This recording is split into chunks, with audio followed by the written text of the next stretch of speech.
how to fix photo mode missing on TikTok. If you can't find photo mode on TikTok anymore, don't worry. In this video, I'll show you how to bring it back step by step. So let's fix it. First things first, what you need to do is make sure your TikTok app is fully updated.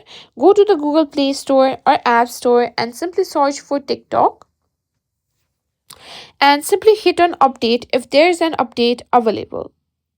If you're on Android, you can simply clear cache of TikTok app. All you need to do is simply open your settings app and simply go to apps and on TikTok find storage and simply tap on clear cache.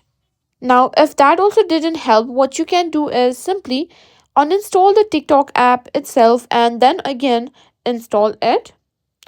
Now, on Android or also on iPhone, simply press and hold the TikTok app itself.